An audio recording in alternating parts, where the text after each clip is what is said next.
You're watching Press Box, presented by Roper Kia, Bob's Appliance Center, Missouri Southern State University, and Girard Medical Center.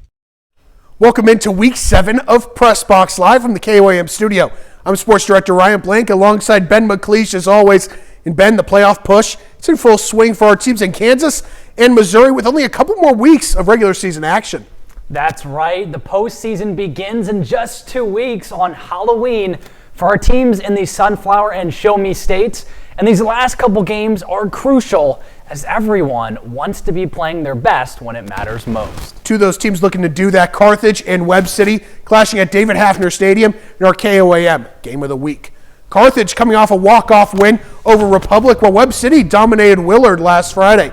Tigers on the goal line on their first drive at the half-yard line. Zane Browning back to receive the snap, takes it himself, and just does cross the plane for the score. Tigers strike first, take the 7-0 lead. Webb City looking to respond. It's Braden Strickland with the play action.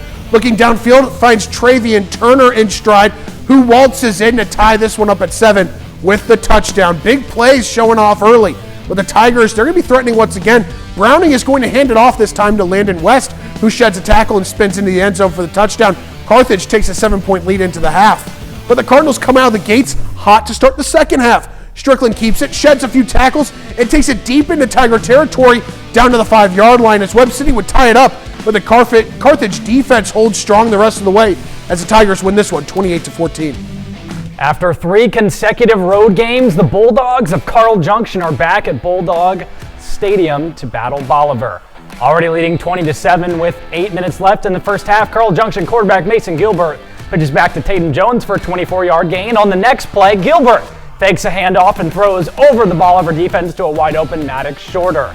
Carl Junction's defense stood tall with Sarah Sunday, Cage Stewart, and Blake Starks down for a loss. Then it was Sunday again with Cody Watson and Kane Clark tackles Cyrus Jackson for a loss, forcing a punt.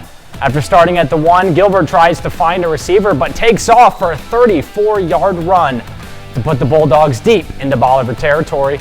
But in the last play of the first half, Gilbert is intercepted in the end zone by Wyatt Viles to stop a potential score. Carl Junction dominates en route to a 44-7 win over Bolivar at home.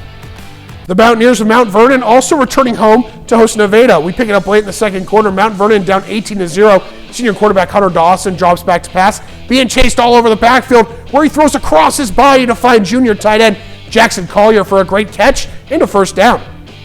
After a couple of unsportsmanlike penalties, that'll put the Mountaineers at the 4-yard line. Senior running back Hunter Conway takes it here, and he will get up the middle for the touchdown to close the lead to 18-6. Nevada would get the ball back, and their quarterback, Kellen Braden, would take the quarterback draw up the middle.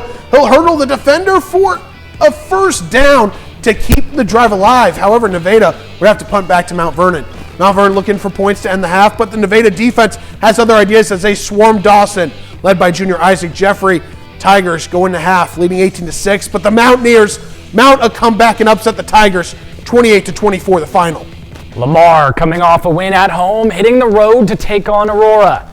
Aurora drove it down to the Lamar 26-yard line, but on 4th and 3, junior defensive end Taryn Williams said no more as he picked up quarterback sack and a turnover on downs. Lamar first drive of the game, and it was the running game that worked well, including this run by the running back Taryn Williams on 4th down to pick up a first and get Lamar in the red zone. This was the quarter of Taryn Williams as he takes the handoff and crushes into the end zone from 7 yards out to put Lamar on the board 7-0 midway through the first quarter. Lamar defense wasn't done on 3rd down. Aurora drops back to pass, and pressure gets there by junior Lewis Salas for the sack and forces a punt by the Hound Dogs. Aurora defense shows some fight on Lamar's next drive as they don't fall for the QB fake, tackle him for a very short gain. Lamar, though, spoils senior night for the Hound Dogs, 42-20, the final. At the 8-man level, New Heights hosting Jaspers. Both teams look for bounce-back wins. New Heights defense came into this game fired up with big man Max Long leading the way as he starts the game off with a stop of Jaspers' Colt Storm. And it's Long again on this one, combining with Daniel Schroer to sack Jasper quarterback Colt Clements for a 12-yard loss. Later in the drive, it's Carson Lemon taking the ball off the direct snap. He'll go straight up the middle for a Jasper touchdown. 2-point conversion's good for an 8-0 lead. It's multi-talented Long again for New Heights, this time receiving the ensuing kickoff and downing the ball. The big man doing it all. New Heights running back Corbin Cronenwet makes an 11-yard run here through the Jasper defense, but the Cougars would turn the ball over on downs. But it's the man for the job for New Heights, and he's doing it again. Long getting this solo sack on Clements for a 15-yard loss. However, Storm now in at quarterback for Jasper. He recovers a high snap over his head, curls out, and throws a strike to Waylon Richhart for a touchdown. Eagles cruise to a big win, 42-22 over New Heights. After a great night of action from Missouri, including that game of the week between Carthage and Webb City, we're heading to another block coming up here on Press Box. Make sure to stay tuned. It's Kansas football action coming up. But first, a look at some scores from around the region.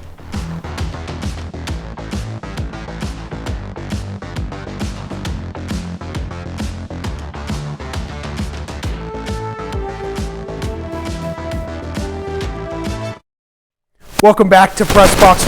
We've covered the Week 8 action in Missouri, but on the Kansas side, it's Week 7. And for teams like the Pittsburgh Purple Dragons, it's about turning the tide and gearing up for the playoffs as they host Chanute at home for senior night. Purple Dragons looking to snap a 2-game skid against the Blue Comets team that's won 2 straight. Opening drive in this one, 4th down for Pitt in Chanute territory. Blue Comets get the stop. Braddock's Bancroft with the sack to force the turnover downs with his best reenaction of some WWE moves.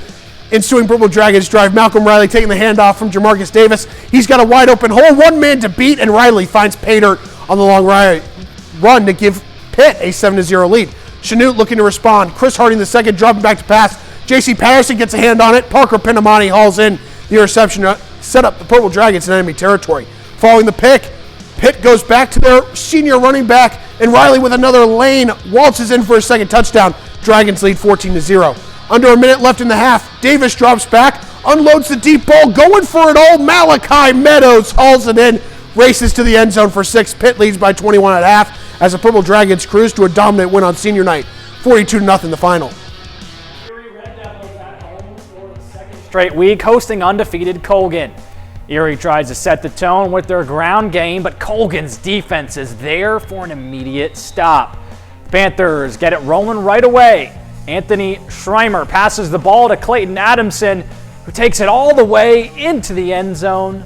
Colgan leads 7-0. And Colgan doesn't stop there. Erie's Quincy Brown is met by a dog pile of Panthers for the stop.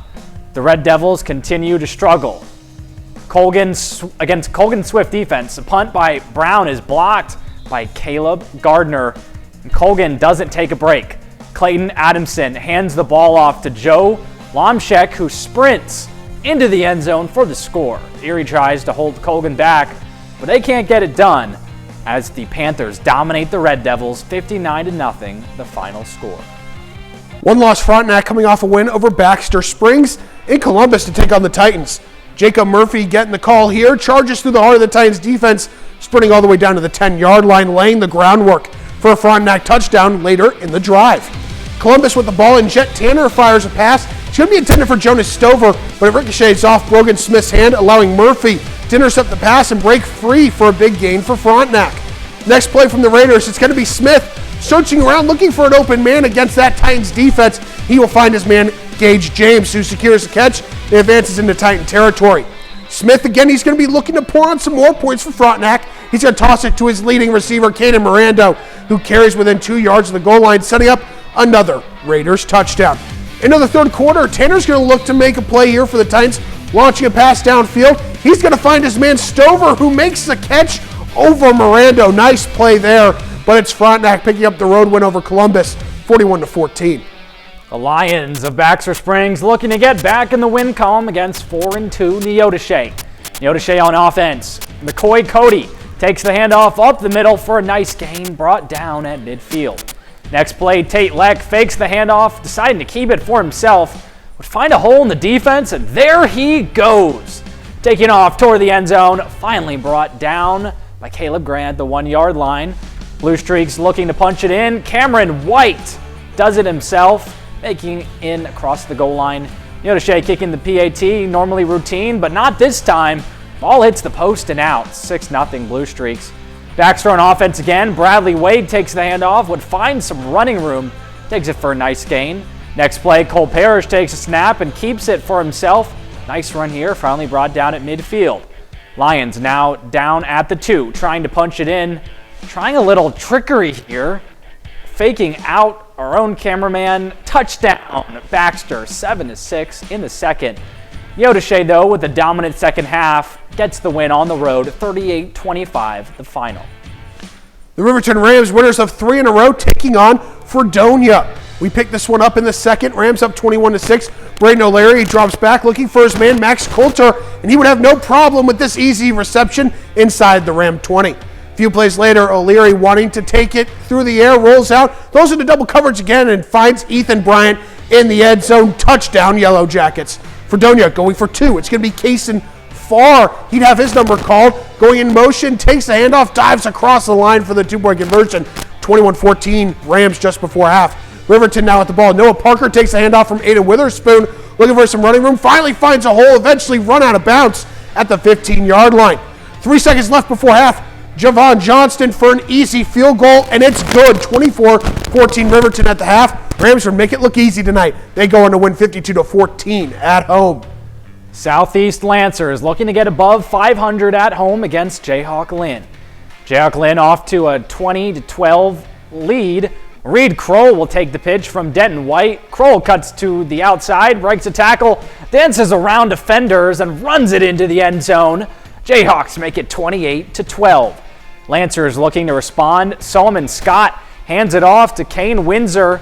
Windsor runs it up the gut and wheels his way through a flock of Jayhawks and finds the touchdown. Jayhawks back on offense. Denton White keeps the ball, trying to find an opening as the pocket collapses. Kane Windsor gets the QB sack. Jayhawk Lynn looking to score. Denton White with the misdirection as he hands the ball to Trey Poole, who wheels his way into the end zone. Jayhawks build a 34-12 lead. But wait, the Jayhawks go for 2. Denton White takes a snap looking for an open man. Dodges the defense, throws the ball into the end zone, but Kane Windsor is there to break up the pass. We don't have a final from this one yet, but it was 34-12 in the third quarter. Some more 8-man football. St. Paul battling Waverly at home. At the start of the second half, St. Paul's leading 22-8. Indians don't let up. It's Devin Vogel fighting his way towards the end zone, but the Bulldogs are ready for him and take him down just short. Waverly came to play, though. Dustin Foster helps force a turnover when the Indians are just feet away from extending their lead. A big play there. Bulldogs use that turnover to their advantage. Foster fighting his way in the end zone. The Indians' lead shrinks now.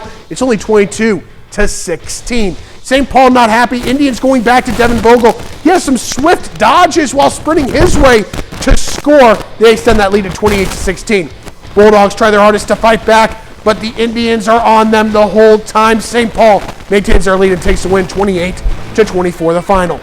Another full night of football here in the Sunflower State, but there's still one more state to cover, and that's Oklahoma. It was Thursday night under the lights for our teams in the Sooner State. We'll have those highlights coming up on Press Box. But first, a look at some scores from across the region.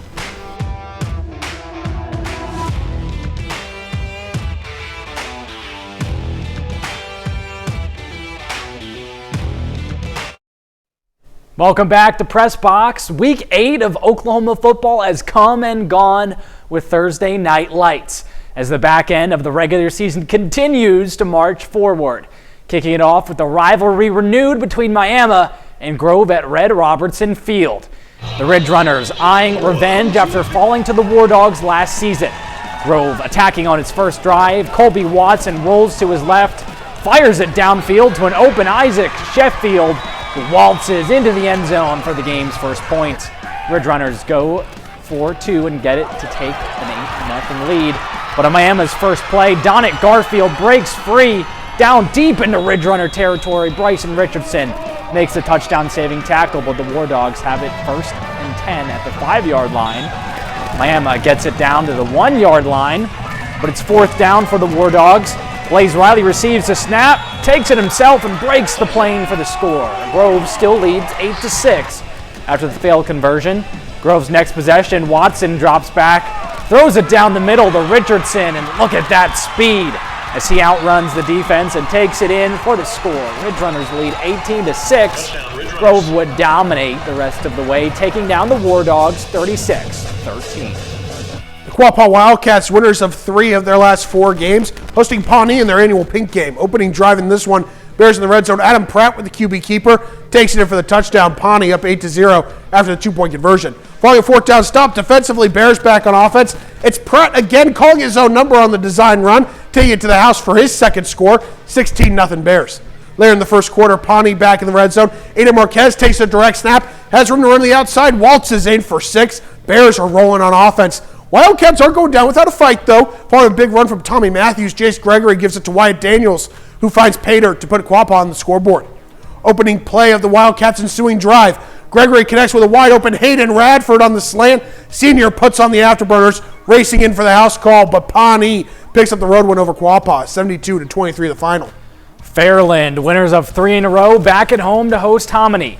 Hominy's opening possession, Blaine Hipp rolls out to his right, looking for a receiver and finds Isaiah Hughes, who scores, but not so fast, as a penalty wipes the touchdown away.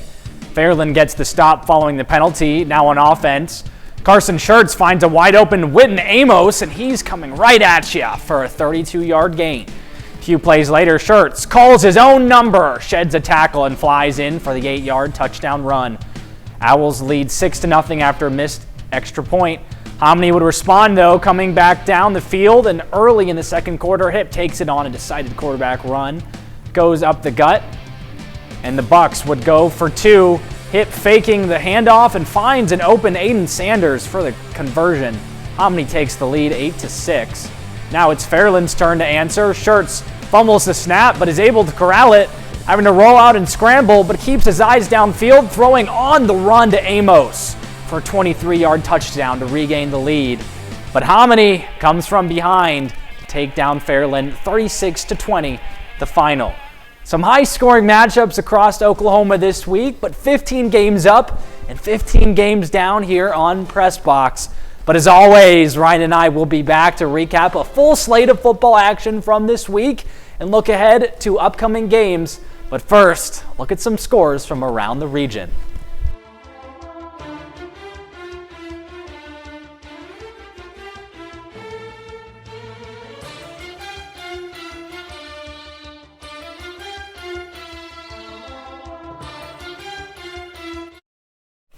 Welcome back to Press Box. We've run through 15 more games this week. It may just be me, but I cannot wait for some playoff action in a couple of weeks. But before we get ahead of ourselves, let's recap this week's action, starting with our weekly takeaways. That's where I'm going to pitch it to Ben here to get us started. Well, the Carthage Tigers do it again. I know we talk about them every week, but the Tigers continue to prove that they are a state title contender. Downing Webb City at home. The Carthage defense holds an explosive Cardinals offense to only 14 points, shutting them out for the final 20 minutes of play. My takeaway is that you cannot count out the Pittsburgh Purple Dragons getting their biggest win of the year on senior night against Chanute. This was the best Pittsburgh performance I've seen all season. They seem to be playing their best ball when it matters most. Taking it back to Thursday night, we've got to talk about the Grove Ridge Runners. In Ryan Keenum's first year as head coach, he has his team humming. Currently 5-1 on the season, following a win over Miami and ranked number 7 in Class 4A. Now it's time for the performance of the week. Let us know who you think had the performance of the night by heading to KOAMnews.com/vote. First option is the Purple Dragons of Pittsburgh. Purple Dragons dominate Chanute on senior night 42-0. Malcolm Riley and Jamarcus Davis each ran 2 scores. Malachi Meadows with a long touchdown catch. Defense forcing multiple turnovers. Pitt's not going down without a fight this season. Well, we've talked about Zane Browning for Carthage, but this week it has to be that Tigers defense stepping up against a dominant Cardinals offense. Webb City tied the game early in the second half, and Carthage's defense shut them down the rest of the way, setting the tone in their win.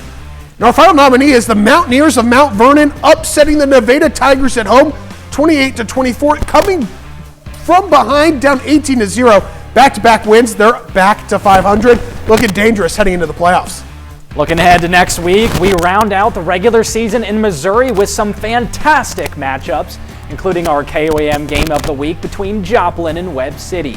The Eagles have won 5 of the last 6 rivalry matchups against the Cardinals. Staying in the Show Me States, Neosho hosting Carthage. These are 2 of the top teams in the COC. High-powered offenses, so I'm expecting a lot of fireworks. Tigers have defeated the Wildcats each of the last 5 seasons, but Neosho has a chance to take down a true state title contender. In the Big 8, Lamar and Seneca clash at the home of the Tigers. The Indians looking to complete the undefeated regular season against the 2-time defending state champs. Seneca has taken care of business the last 3 years against Lamar, but never count out the Tigers. Looking ahead to this weekend, 12th-ranked Pitt State looking for their 6th straight win. They hit the road to battle Missouri Western. Girls have hit their stride on both sides of the ball. They eliminated Washburn, only 170 total yards of offense a week ago, enforcing turnovers. Offense continues to show how multiple they are. Jackson Berry had 2 rushing touchdowns last Saturday, and Pitt State knows they'll need that complete team football in order to take down the Griffins under the lights in St. Joe. Kickoff at 6 p.m. from Spratt Stadium. Missouri Southern Lions are back at Fred G. Hughes Stadium this week to battle Nebraska Kearney. MSSU has proven all season that they can compete with anyone in the MIAA, but are still searching for their first conference win. Silman Martin continues to make plays at quarterback, but what I'm watching this week is to see the Lions' ground game, led by Nathan Glades, taking on the second-best rushing defense in the MIAA defensively. Southern will have to limit the Lopers' ground game and deep ball threats through the air. Kickoff from Joplin at 1. On Sunday, Chiefs look to get above 500 for the first time this season against the Raiders. Casey coming off a dominant win over the Lions last week. Long-awaited return of Rashee Rice. First time that Hollywood Brown, Xavier Worthy, and Rashee Rice will share the field. Mahomes coming off his second AFC Offensive Player of the Week in 3 weeks. That's it for this week's edition of Press Box. We'll see you next week from the studio.